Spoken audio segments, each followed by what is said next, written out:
Harvard, the Institute of Politics invites national leaders to come and be fellows. And it's an opportunity for the students at Harvard to really engage with people who are in practice, whether it's in politics or whether it's in government, whether it's in business. And so they select a group of people every year. They asked me if I would do it, and I didn't want to be a resident fellow, which would mean living in Boston for 3 months. What I wanted to do was kind of present ideas and problems to these future, hopefully, leaders or future professionals. And Gary Cohen and I have been friends since I was elected. I got to know him when he was still running Goldman. And we worked very closely on a number of issues when he was at the White House. Deregulation, taxes, which we didn't agree on, deregulation, which we did. And so they had invited Gary to participate, and we thought, well, this is a great opportunity for the two of us to do something together. And so we'll be teaching a series of 8 seminars, or presenting 8 seminars. And we're calling it The Real State of the Union. And so what that will be, we'll start out with debt and deficit, talking about why young people should be very, very concerned about debt and deficit. Talk about health care. Talk about the future of work, which everybody's talking about now with the advancements of artificial intelligence and autonomous driving vehicles. And so we'll also be talking about trade and globalization, which we both have great concerns about the direction of the country in retreating from our trade agreements and retreating from trade in the world. And then I have one that I've labeled things that go bump in the night. And that's things that I learned about when I was a senator that haven't really reached the level of concern in the public that I think they should.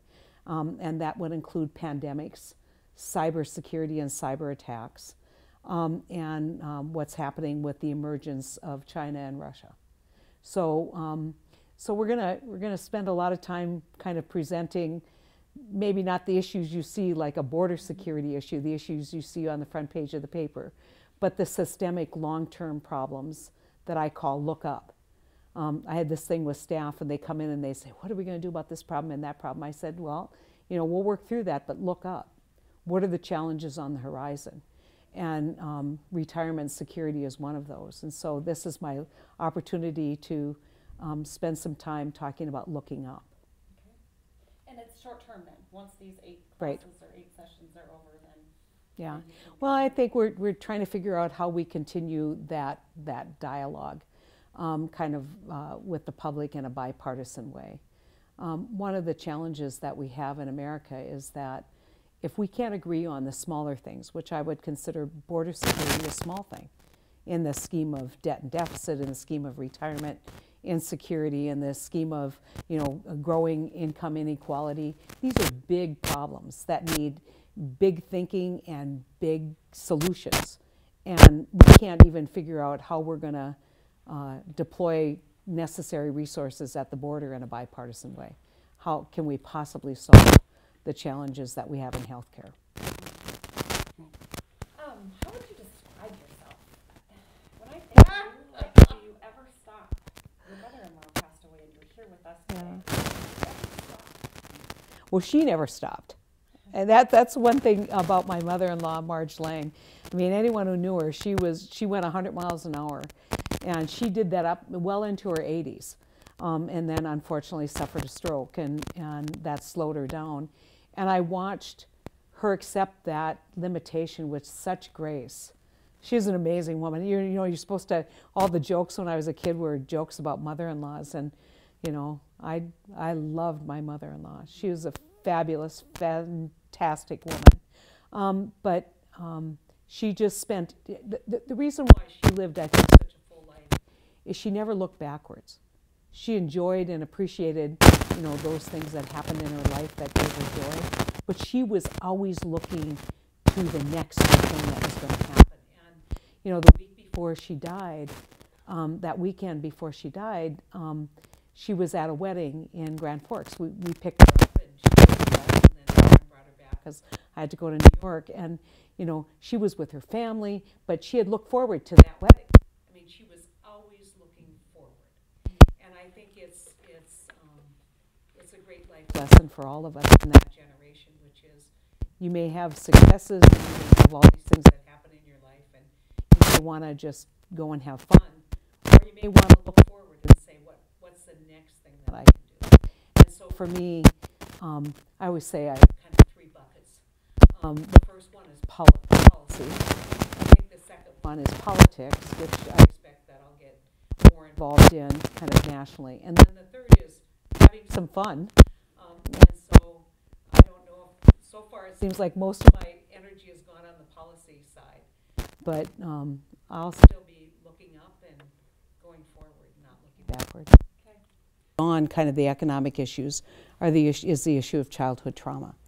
I started, we did the Commission on the Status of Native American Children, the Murdered and Missing Indigenous Women, so all of the Native American pieces, but that really led me to the long-term systemic challenges of childhood trauma and generational trauma, and tackling that problem as an anti-poverty initiative, as a way to reduce income inequality, reduce poverty, create more resiliency among people. And so, there's just all these little pieces, and I hope I'm not like squirrel. Yeah. You know how that is, like, oh, I want to do that, I want to do that. Yeah. Yeah, no. I think it's a girl problem. It's like squirrel. So one of my questions was, first of all, we'll ixnay this, but I feel like I've known you forever. I've been in the news for 25 years. Yeah. I was covering some of your first press conferences when you were just getting into policy, And then when I was preparing for this interview, I thought, I wonder if her kids are happy to have her back. Wait, does she even have kids? Yeah, I do. You've been able to keep your private life so incredibly private. Was that planned? Yeah, I think, first off, I think where you see a lot of, politicians will really talk about this partnership. Every public servant has a partner. If you're fortunate enough to have somebody who supports the work that you do. Sometimes that partner is much more comfortable being in the public, like Kevin Kramer's wife, Chris, or Mrs. Hoven. That kind of partnership is traditional. For me, my partnership is with a husband who's incredibly shy, has no desire to be part of the kind of public image, but is incredibly supportive of the work that I do. And I always tell people, I was appointed tax commissioner when my daughter was 1 year old. My kids were raised in politics. I lost the race for governor when my kids were 10 and 14. And so those early years in their life were in a very, mom was gone a lot, and mom was off doing these things and on television. And my husband was the primary center and focus for my kids. And I will be grateful forever. But he's not somebody who would want to sit here and do an interview with me. He'd be incredibly uncomfortable. And my kids are charming and they're funny, and I don't think they would trade the kind of upbringing that they had, but they also have sacrificed. And I would tell you this, it's so interesting to me. When I ran for governor in 2000, I would get a question about my kids. And people would say, well, how old are your kids? And I'd say, well, they're 10 and 14. The other way they asked that question was, how old are your kids? And there was a lot of judgment about a young woman in politics whose kids were still in grade school and junior high. And my answer was simple. They're the same age as John Hoven's. And, they'd kind of look at me like, what's that got to do with it? I want to say that's the point. And I see now that, I've done a lot of interviews, national interviews about kind of this new crop of women coming into politics after this last election. I said the thing that everybody should notice is when I got involved in politics, mainly women who were engaged had come out of, the League of Women Voters, they had raised their family, their kids had left home, maybe their husband had retired, and they then started running. People like Corliss Music. And so it was kind of like you had to have raised your family already if you were going to run. And then there was a whole bunch of younger people, me and Sarah Vogel, and with that came a lot of kind of, young moms running. And Pam Gullison, who was a legislator, tells a great story about her run-ins with exactly that same thing. It's almost not as judgmental about your youth as it is that a mom should be doing something different than being in politics. Now you look at this new crop of women coming into the Congress, and they're young, and they're new moms, they're young moms. And you might say, well, what difference does that make? And I would say because they bring a perspective that is so important. Worrying about childcare, worrying about, the education system. And I'm not saying men don't care about that, but I think the focus is different when you're raising kids because that's what you think about every day. How has a public school education system failed my kids, or is it working for my kids? What about my kids' friends? What challenges do they have? Some of the work that I started that would have been great to continue was on suicide prevention. We released a final report from my summit. I was appalled that this report came out and North Dakota had the highest rate of increase from death by suicide, but yet there seemed to be so little response. And this is something that challenges every generation, but really challenges young people and can have a dramatic effect on an entire school. And so I thought that's something that should be tackled. But that's an issue that maybe you come to a little bit differently because you are a mom. And I think that's a great change in what's happening right now in Washington. Okay. You talk about looking forward and not looking backward, but let's talk about your time in the Senate. Did it end the way you wanted it to end? No, I would have loved 6 more years to continue the work that I started on healthcare. We were really, leading the charge on rural delivery. I had forged great partnerships here in North Dakota with rural healthcare providers who I think are innovative and thinking about that next generation. How do you provide it? The work that I started on suicide prevention, the work that I started on childhood trauma, retirement security, debt and deficit. And so I thought I still had a lot to give in terms of engaging on public policy. And so, when you think about it, what does that loss mean? It's loss of opportunity. And so what I'm trying to do now is replace that lost opportunity to advance ideas in that kind of frame. I'm trying to replace that now with finding those opportunities someplace else. At what part in your campaign did you realize this is not going my way? I think it was, clear from the beginning that this was going to be tough. We knew that there had been a dramatic shift to the Republican Party in North Dakota just in the 6 years. I honestly believed that people in North Dakota would not elect someone who said they're 100% with the president. That, the Senator Kramer made a judgment that they would. I made a judgment that they wouldn't. He was right and I was wrong. But I think the Cavanaugh vote was a, our job was to persuade people that we were for North Dakota, and I think a lot of people turned that vote into a vote against North Dakota. And so that was maybe not, the event, but it certainly was an unhelpful event. And it's interesting because when I started out, I said, I think I can win this if we don't end up with the Supreme Court nominee vacancy.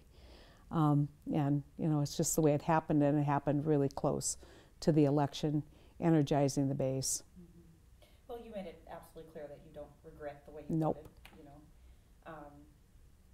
Looking back at your thousands of millions of other votes, do you ever second guess past votes? There was only one, and it wasn't even a vote because it didn't come to a vote. There's one kind of decision that I made that I think, looking back on it, was probably an incorrect judgment, and that was on Syria. I was one of the people saying, we should find some kind of diplomatic solution to chemical weapons. I think I think that the president at the time, President Obama, did not make a very forceful case for military intervention in Syria. I think the Syria situation would be better had we intervened when President Obama thought we should have intervened. So that's one I look back and say, if I had it to do over again. But you know, every decision is made in the context of the time. Every decision is, you know, your judgment. And it's not like I was willy-nilly about these decisions. I knew that I was always going to be watched. By that I mean, you know, every decision that I make was going to be criticized if it was not consistent with Republican messaging. And so, you know, the tax vote. I will tell you, till my dying day, I believe that tax bill is immoral. You know, I have no regrets about voting against that tax bill. I think it was a horrible piece of legislation, and it has further exacerbated debt and deficit. The benefits of that have been weighed way too heavily on the wealthiest in this country when we have an emerging and dramatic issue of income disparity. So there's things that I am very, very clear on. Then there's things that maybe I could have seen it the other way, but you know, it's the judgment I made at the time. But if I had a look back that knowing today what I knew, you know, knowing then what I know today, I would say Syria. Yeah. Such a hard position to be put in because nothing's ever black or white. Yeah. So. Well, but people like to make it black or white, and to me, you know, I got heavily criticized for bank deregulation. I have no doubt that that was the right decision for community banks, and I have no doubt that we've overregulated industry and that we should be addressing that. It's not a position that's consistent at all with various interest groups in the Democratic Party, but I'll continue to preach about meaningful and necessary regulation and preach against overregulation. So you know, I've got it on the whole spectrum, and I think I got a lot of attention because we were moderate. And so we were always that group of people, you know, whether it was Claire or me or Joe Donnelly or Joe Manchin, we were always those people who would look at it in a broader context. But for me, it was never what's politically expedient. It was what's the right decision for the country. And, you know, you don't know whether you're going to get another opportunity, and so you might as well do the right thing when you're there. And I think that's one of the problems that we have right now in politics. People's motivation is all about winning elections and not governing this country. You've been very clear on how you feel about President Trump's policy, but you've also been with him for a lot of closed-door meetings. At one time, you know, for the Ag Secretary, the rumor was you were going to be the Ag Secretary. You were meeting him with him on a very personal level. What is the president like? Well, he's exactly like what you see him on television. And how's that? I mean, pretty sure of himself, doesn't question his judgments very readily.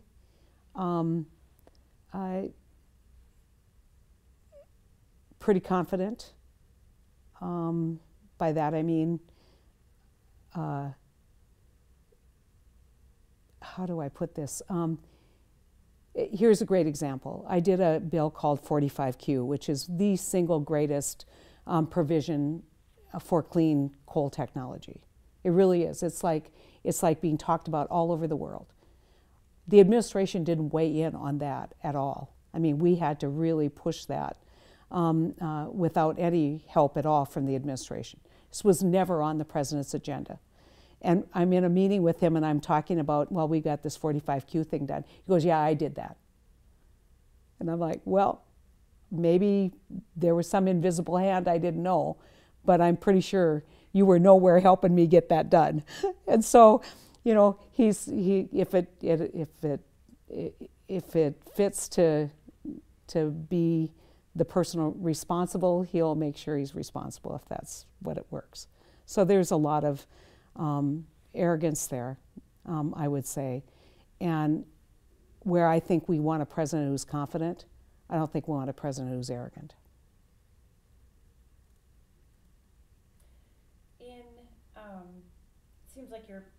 putting yourself in the spotlight rather quickly. Are you alluding to No. another run? No, I mean, it Let me really, finish the yeah. question. No, That's fair. Okay, so you talk about another big announcement coming soon, though. Well, we were talking about doing this thing at Harvard, and we're talking about doing this thing at CNBC, and we'll be continuing to, I've been invited to be on the McCain Institute advisory board. Cindy McCain has gotten to be a great friend of mine. John was a great friend. And to continue our work on human trafficking together, to continue our work on the human rights efforts of the McCain Institute, but also stay very engaged at a high policy level on what's happening in the world. It's an incredible opportunity for me to work with people. So each one of these things, I think, add to that opportunity that I have to do the work that I started as senator, and to continue that work into the future. And so, we will see how everything shakes out, but I don't see myself ever running for political office again. You talked about the friends in Washington. You've made a lot of friends in Washington over the last couple of years. Who would you say has become the closest, and why? I would say my closest friend that I have made as a United States Senator, who I would not have met otherwise, is Cindy McCain. We are very good friends, and she is an inspiration to me. I think a lot of the attention always went to her husband, but she is old school protocol. You treat people respectfully, but she's mama bear when it comes to the things that she cares about. And so if you said you walk out of Washington with some terrific friends, I do. And I was really honored because so many people came to my farewell speech, which was, it's always gratifying. There's people who I hope I will stay in touch with. James Langford got to be a great friend. We couldn't be on further ends of the spectrum in terms of a lot of our belief systems, but we came together united to work on deregulation, and in a respectful way. Plus, we united, both having red hair. John Tester, Amy Klobuchar, Claire McCaskill, Joe Manchin. I mean, I could go through all of them, but I would leave behind Cory Booker and Kamala Harris and, Catherine Cortez Masto and Kirsten Gillibrand. These are all people that Tim Kaine, and I mean, I don't even want to start down that path because so many of Johnny Isaacson, Bob Corker, Lamar Alexander, I have just great friends on both sides of the aisle, and people that I'm so grateful that they are still in government and still working for the people, even though I don't share all of their beliefs. But I would say if you said somebody who is like my sister, is like my family, I would tell you Cindy. Anything else you want to add? No, it's just I think that it is so important for people to learn to think critically. And I was thinking a lot about the Russian hack, and thinking a lot about social media. And, when you're in the public eye, I don't read Facebook. I mean, I would probably curl up in a ball at any given day if I did. I try to be respectful in what we post and what we do. We need to bring that back. And when people say, why are people fighting in Washington? I want to say, look at your own Facebook feed. Look at your own Facebook post. We all have an obligation to make this government work better.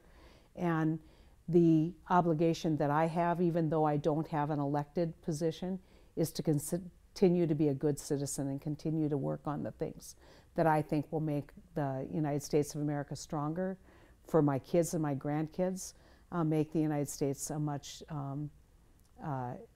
more accepting place, and ready for the new challenges that are going to come our way.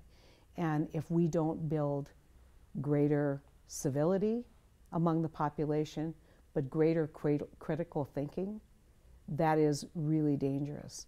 And I really credit my dad. We used to come home and just spout whatever we heard at school, at the dinner table. Yeah, you know, so-and-so did this or the Russians did that. And my dad always said, why do you think they do that? Or if we came home, we were complaining about a kid, he'd say, why do you think he behaves like that? And somebody needs to play that role that my father played for me. Why is this happening? And how do we fix it?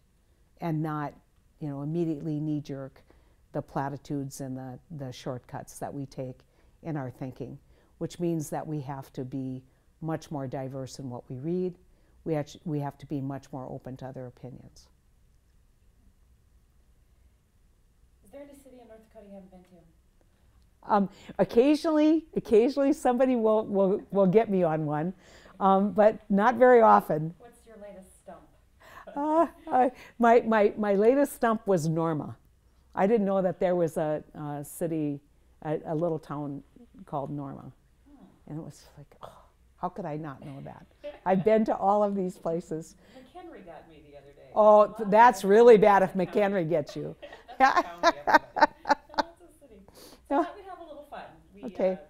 Before, when I think Chad did the interview, we did the word association. So I thought we'd do the same with towns. So tell me what comes to mind when I give you a town in North Dakota. Okay. Okay? Watford City. Oil. Rugby. Farmers. Cannonball. Wonderful people. Beulah. Coal. Grand Forks.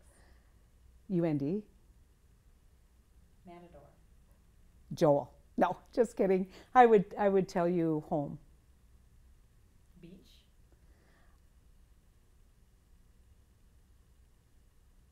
I think about home on the range. Hazelton. Iron Curtain. I'm good. Yeah, Hazelton is in the Iron Curtain, right? Favorite gas station in the state? Oh, the Petro outside of Fargo. Yeah, yeah. Or I should amend that. Jamestown. What's that? It's switched. It's a Staymart now, right? I lose track. It's always they always It's change. the same old But you know which one I'm talking about, the one by the McDonald's, you know.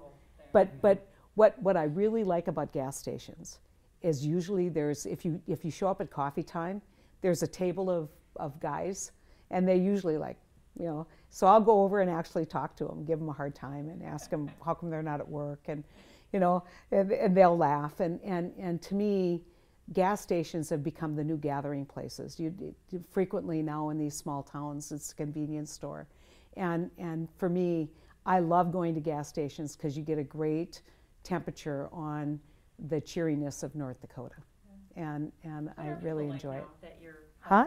What are people telling you now that you're home? What is Oh, a lot of. I mean, people aren't going to come up and go, nah, you lost. So it tends to be people who are great supporters who are very sad, and people you don't know, and what's really hard is the people who come up and tell me, you know, my sister just lost her Social Security benefits, and I just say that's not what I do anymore, because people forget that a big part of the job of being senator is those constituent services, and you know that's some of the work that I'm most proud of.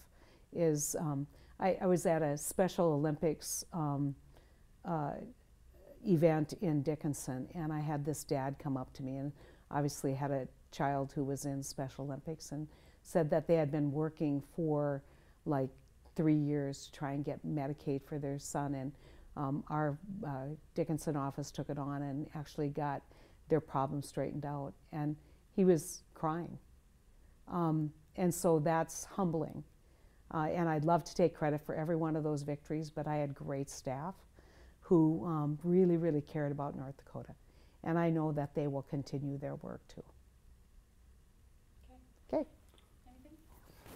I apologize again, but I'm almost positive that I missed most of the very first question about CNBC. Oh. So if you want to. Oh, okay. Let's talk about your big announcements. Yeah. Recently. During the time that I was Attorney General, I got very familiar with the people at CNBC, guest hosted, Squawk Box in the morning, spent a lot of, can I just, my nose itches? Yeah, sure. Can I start over? Yeah. During, God. During the time that I was senator, I got to know the people at Squawk Box really well. Spent a lot of time guest hosting. When I wanted to advance an issue like opening up oil exports, call up the producers and say, we think this is a great issue that you guys should take it on, help build some support for it.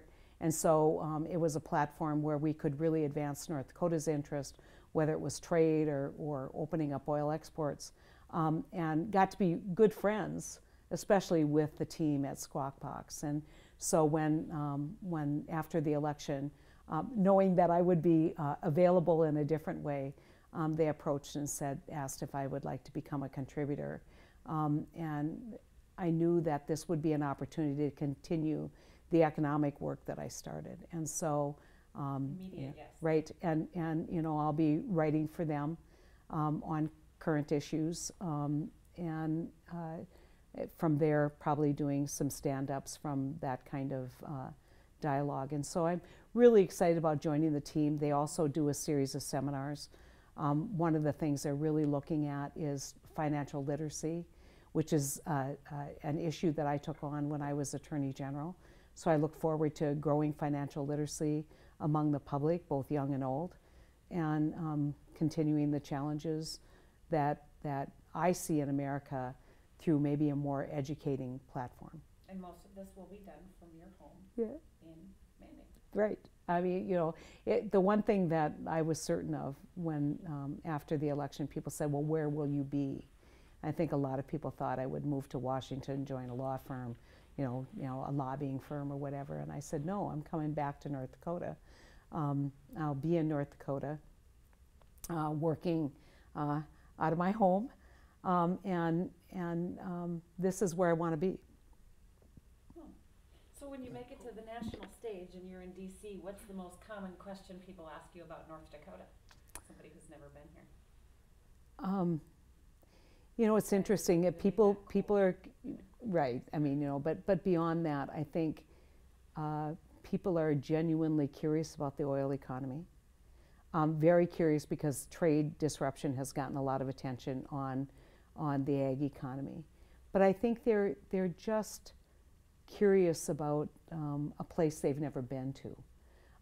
I can't tell you the number of people say, I've been to every state but North Dakota. And I say, we have a t-shirt for that, but you have to show up to get it, right? I said it's, and what's been most fun about seeing, kind of elevating North Dakota, that platform, is when people come here, whether it was during the campaign, when they were covering the campaign, national reporters, they had two things that they said over and over again. People are so nice. They're just so nice to us and non-imposing, but they also said your state is incredibly beautiful. And we forget how majestic and beautiful North Dakota is, whether it's the prairie, the grass prairies, whether it's the Badlands, which is kind of the image people have, that we promote maybe to the detriment of other incredibly beautiful places. Growing up in the flatland, I always tell people when you in Manador, if you stood on the section line and you saw the telephone poles kind of curve into the horizon, it was the curvature of the earth. It wasn't, your eyesight. But there's so much beauty in the productivity of this incredible place of North Dakota, wherever it is. People are productive, our land is productive, our minerals are helping to sustain this global and national economy. But our greatest asset is our people, our greatest asset. And, losing an election is hard, but it doesn't take away the love that you have for the place and the people. Even a little bit. I've never lost an election. I've never lost an election where it was for re-election to a position. I was re-elected tax commissioner. I was re-elected Attorney General. I lost my first election for state auditor, lost an election for governor, but I never lost seeking re-election.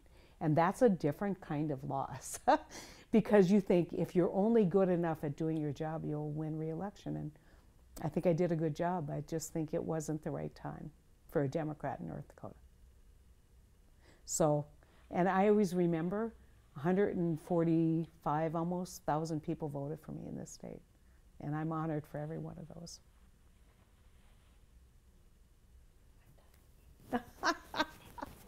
Thank you. Can we get you for 5 minutes? Yeah. Just do a quick shot outside. Sure. We need a little bit of